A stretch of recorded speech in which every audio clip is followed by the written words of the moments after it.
আসসালামু আলাইকুম। আজকে আলোচনা করব আমরা ফেসিয়াল হেয়ার বা হার্সিটিজম নিয়ে, যা হচ্ছে আমাদের অনেক মেয়েদের পাওয়া যায়। এবং এটার যেটা সবচেয়ে গুরুত্বপূর্ণ দিক হচ্ছে সেটা হচ্ছে যে গুরুত্বপূর্ণ দিকটা হলো যে এইটার কিন্তু ইন্টারনাল কজ বের করাটা খুব গুরুত্বপূর্ণ। কারণ ভিতরের কারণের কারণেই বাহিরে এই লক্ষণগুলা প্রকাশ পায় এবং অনেক দেখা যায় যে এগুলা পরীক্ষা নিরীক্ষা করলে অনেকগুলা রোগ বের হয়ে আসে। তো যাই হোক, আসুন জেনে নিই হার্সিটিজমে আমরা কি কি কারণ দেখব, কি কি পরীক্ষা নিরীক্ষা করব এবং কিভাবে চিকিৎসাটা করি। তো এই ব্যাপার নিয়ে মোটামুটি 4-5 মিনিটের একটা ভিডিও হবে, হয়তো আশা করি অনেকের অনেক উপকার হবে ইনশাল্লাহ। তো আসুন জেনে নিই যে হার্সিটিজম বা ফেসিয়াল হেয়ার আমাদের ফিমেলদের, এটার আসলে মূল কারণগুলো কি কি। আসলে মূল কারণ যদি আমরা বলি তাহলে আমরা বলি যে অ্যান্ড্রোজেন নামক একটা হরমোন যখন বেড়ে যায়, অথবা হরমোন সমান আছে কিন্তু হচ্ছে সেন্সিটিভিটি বেড়ে গেছে, তখন এরকম তাদের মেল প্যাটার্ন হেয়ার আসা শুরু করে। হ্যাঁ, তো এটাই হচ্ছে হার্সিটিজমের মূল বেসিক কারণ। সেটা যে কারণে হোক, যে রোগের কারণে হোক, সেটা পলিসিস্টিক ওভারি সিনড্রোমের কারণে হতে পারে। অনেকগুলা খারাপ খারাপ রোগ আছে যেই রোগগুলাতে এই হরমোনটা রিলিজ হয়ে হার্সিটিজমের প্রকাশ পেতে পারে। তো এগুলা কিন্তু কমন কারণ। একদম কমনলি হচ্ছে ওবিসিটি মানে মোটা হয়ে যাওয়া, এবং পিসিওএস যেটাকে পলিসিস্টিক ওভারি সিনড্রোম বলা হয়। এছাড়া কিছু ওষুধ আছে, যেমন অনেকে ফিনাইটোয়াইন খায়, তবে এটা খুবই কম। কিন্তু যেটা আমাদের দেশে বেশি সেটা হচ্ছে স্টেরয়েড। মুড়ি মুরগির মতো স্টেরয়েড খাওয়া হয় এবং সেক্ষেত্রে দেখা যায় যে এই ফেসিয়াল হেয়ার আসার চান্সটা অনেক বেড়ে যায়। তো এগুলো হচ্ছে মোটামুটি কমন কারণ। ডিপ কারণ এগুলো আলোচনা করব না, কারণ এগুলো আপনারা বুঝবেন না। আর আমরা পরীক্ষা নিরীক্ষা যে ওই যে বললাম অ্যান্ড্রোজেন লেভেলটা দেখা হয়, টেস্টোস্টেরন লেভেলটা দেখা হয়, ফিমেলদের মূল যে হরমোন এফএসএইচ এলএইচ এর রেশিওটা দেখা হয়, ডিহাইড্রোইপিঅ্যান্ডোস্টেরন নামক একটা হরমোন আছে, এগুলো দেখা হয়। মানে তারপর পেটের একটা মানে আল্ট্রাসাউন্ড করে দেখা হয়।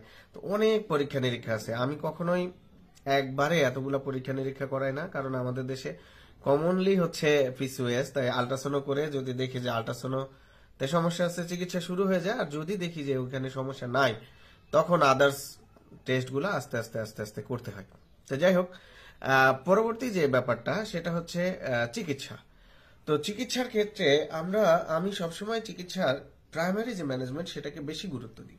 প্রাইমারি ম্যানেজমেন্ট মানে যেটাকে আমরা বলি জেনারেল মেজারমেন্ট, অর্থাৎ আপনি এরকম হচ্ছে, আপনি খুব দুশ্চিন্তাগ্রস্ত হচ্ছেন, এগুলো করা যাবে না, কারণ এটার চিকিৎসা আছে। এবং এটা চিকিৎসা নিলে মোটামুটি ভালো হয়ে যায়, একটা সময় লাগে কিন্তু ভালো হয়ে যায়। তো এই চিকিৎসা এটাই হচ্ছে জেনারেল যে ব্যাপারটা।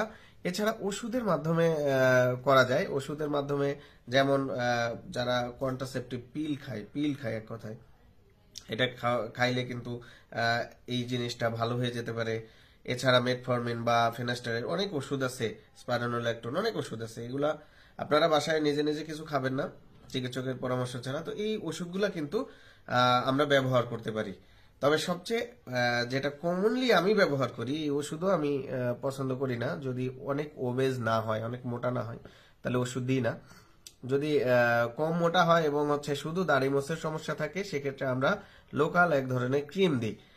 কিন্তু ক্রিমের ক্ষেত্রে যেটা খুব গুরুত্বপূর্ণ সেটা হচ্ছে ক্রিম কিন্তু কাজ শুরু করতে অ্যাটলিস্ট 12 সপ্তাহ সময় লাগে। তো এটা কিন্তু ব্যবহার কিন্তু একটু মানে বেশি সময় লাগে, তো অনেকে বিরক্ত হয়ে যায়, কিন্তু এটা চিকিৎসা এরকমই। এছাড়া বর্তমানে এই আনওয়ান্টেড হেয়ারের প্রচুর লেজার চিকিৎসা আমাদের বাংলাদেশে আছে, এবং এটা যদিও ব্যয়বহুল। তো যাদের আসলে অনেক গুরুত্বপূর্ণ ব্যাপারটা, তাদের ব্যয়বহুল হলেও তাদের কাছে এটা ম্যাটার হয় না। তো এই জন্য আপনাদের যাদের কাছে এটা ব্যয়বহুল না, তারা লেজার করে নেবেন। আর যারা অল্প টাকার মধ্যে কাজ ভালো করতে চান, তারা হচ্ছে ক্রিম এবং প্লাস ওষুধে চালাবেন। তাহলে এইভাবে যদি আপনি আপনার পরিকল্পনা করেন, প্ল্যানটা করেন, তাহলে দেখা যাবে যে আপনার রোগটা কন্ট্রোলে চলে আসছে বা ভালো হয়ে যাচ্ছে। যদি ভিতরে ইন্টারনাল কোনো কারণ না থাকে, ইন্টারনাল কারণ থাকলে ডেফিনেটলি ওইটার চিকিৎসা করতে হবে। এটা হচ্ছে তখন প্রধান প্রায়োরিটি। তো ঠিক আছে, আশা করি সবাই বুঝেছেন। এবং এইরকম যদি দেখেন অবাঞ্ছিত হেয়ার হচ্ছে আমাদের মা বোনদের মুখে, তাহলে চিকিৎসকের পরামর্শ নিন, আমাদের কাছে চলে আসুন। আমরা চেষ্টা করব সেটাকে সারিয়ে তোলার। ভালো থাকেন। আসসালামু আলাইকুম।